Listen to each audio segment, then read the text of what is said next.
What's up, everybody? Today I'm going to be taking you on a tour of the failed Disney park, Port Disney.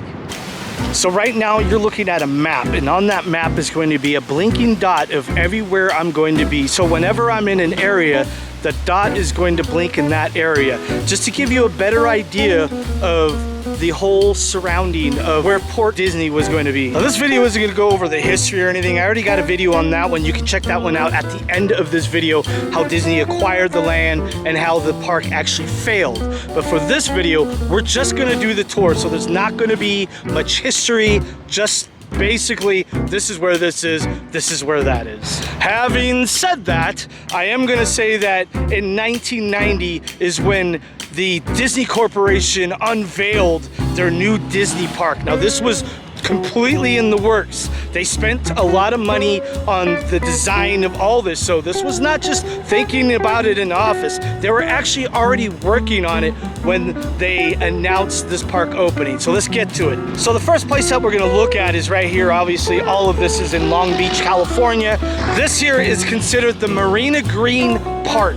Right here, you got all the theaters across the way over here, and this is a shoreline. Now, this was going to actually be the Marina Hotel. Now, this whole land right here was all going to be part of Disney, going all the way up to the road over there. You can see those big buildings over there.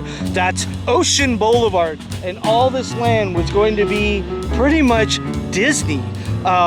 And it was going to go all the way down over here. If you know anything about Long Beach, that is the Shoreline Village. So it was going to go up to the road right where, before you cross it to go to the Shoreline Village. Now, on the other side of the Shoreline Village was going to be a couple other Disney hotels, like I said, on the other side of the Shoreline Village, and we're going to get to that in just a second. I'm standing right here, still in the Marina Green Park area, and let's talk about what would have been here. So the monorail would have started right around in this area. So you would have had a monorail that would have taken you from here and on down that way. Now, we're going to get into more of that later. Just know that this was a turnaround point for the monorail. Now, I don't know if you can see beyond all these boats here, but across the way there is the Queen Mary, and that's all would have been a part of this park too, and we're going to get more into that later. But for right now, let's deal with the Marina Hotel. Now, from here is where the ferry boats would have taken you across the way over to the Queen Mary side, which would have been the main park. That would have been where Disney Seas and all the other kind of attractions would have been. It's so crazy to me that people would have been driving by Disney hotels if this had gone through completely. Did you know you can rent swan boats here in Long Beach? All right, everybody, we got to move from the Marina Green area because there are many areas that we need to look at of the failed Disney park. Let's go. Now, right over here by Port Landing here in Long Beach would have been where the Tideland Hotel was, and where the Shoreline Hotel would have been as well. So looking at the map, right where the dot is blinking is right about where I am right now, and this is roughly where the Shoreline Hotel would have been. It's right in this area, right across the way from the Queen Mary, which is right over there. And it's right by the Queen Mary Way, which is blocked by these trees, but trust me, on the other side is the Queen Mary Way Bridge that would then take you on over to the Queen Mary area right there. So this is definitely where the Shoreline Hotel would have been, is right in this area.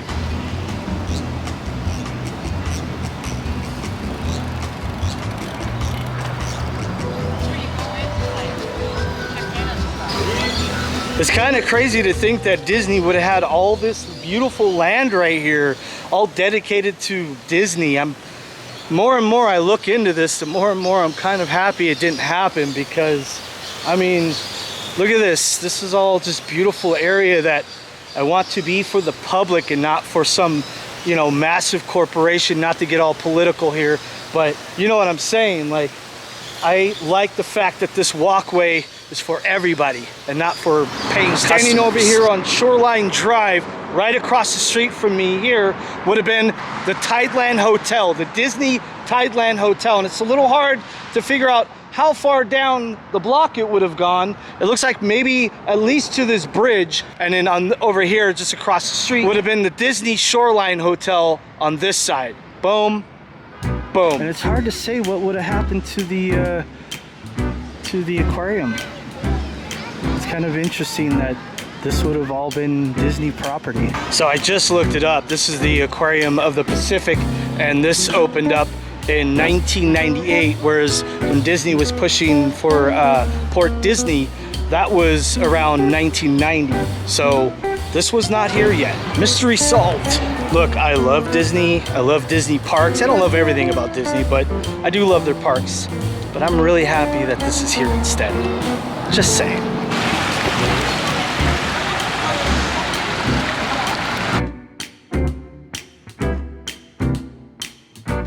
So right now, that dot blinking on the map right there is indicating where I am standing right now.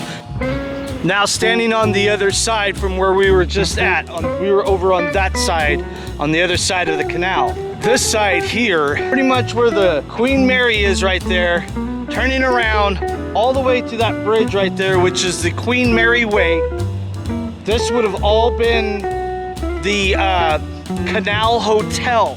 And it would have stretched, like I said, from that bridge all the way to the Queen Mary. That's a pretty big stretch of land. Now, I do believe that all of this would have been pushed out with landfill, probably taking up several acres on this land right here. And to give you a little more perspective, that would have been Shoreline Hotel right over here.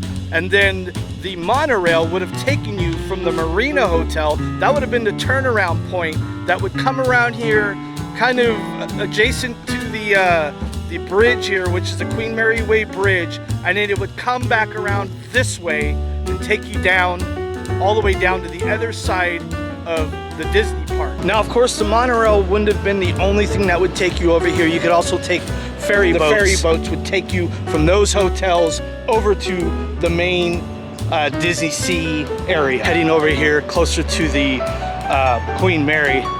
And I mean, as you can see, the property would have gone way back there. It's massive, massive land that it would have taken up, plus some landfill. And I believe the Queen Mary would have been pushed out a little bit too, because they were planning on putting some landfill in this area as well. If this would have turned into Port Disney, this would have been also a hotel. If I'm just guessing here, but I believe that they would have used the Queen Mary as a hotel as well. Now, this is not a Queen Mary video by any means, but the Queen Mary was definitely a part of Disney Seas. Now, just to be clear, Disney wouldn't only have had this land here. It would have been all of this land. Now, a lot of this probably would have been parking structures and stuff like that. We also have the old London shops here, which would have definitely been torn down. They look a little bit like Disney shops right now, don't they? They're a little run down looking, but that's what they look like right now. This would definitely have been torn down and rebuilt, probably something similar to that. But also, just to throw this out there, is the Queen Mary is set to open for its hotel. That starts tomorrow, May 12th. Indicated on the map on the screen with the dot flashing is right around where I'm standing right now. And that's at the tail end of the Queen Mary. Look at that. There's some guests coming down the stairs right now. Now, this is where the Port Hotel would have been. Like I said, right at the tail end of the Queen Mary. Now, on the other side would have been the World Port, where all the ferry boats would bring guests over to this side of the Disney park. Now, I can't go over there. It's obviously blocked off and it's used for other purposes, but right over here is where the World Port would have been. Now, on the other side of this dome is the main attraction of Port Disney. On the other side would have been Disney Seas, and we're gonna walk over there right now. So indicated on the map that you're looking at right now, this is right about where Disney Seas is. This was going to require tons of landfill because Disney Seas was the main attraction, and it was going to go all the way out for many acres.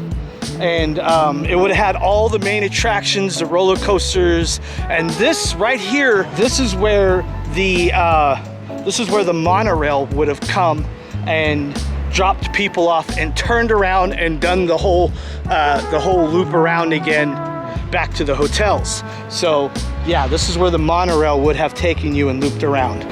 I want to say that the landfill, I believe, if I remember right, if my memory is correct, would have taken up 200 acres. It's just crazy to think about how this all would have been a Disney park. Right behind me would have been you know, Disney Seas. They would have had the big oceanarium bubbles that they were gonna put in. They would have had roller coasters, and you know, imagine the monorail just going above head right here, you know, going straight over to Disney Seas. It's just crazy to think about. Ladies and gentlemen, that concludes the tour of Port Disney. But if you want to know more about the history, please check out this video right over here. It goes from the beginning, how Disney acquired this land, and all the way to the failure of the land. And plus I give you a small tour on that one too. Thank you for joining me. I'll see you over there. Bye-bye.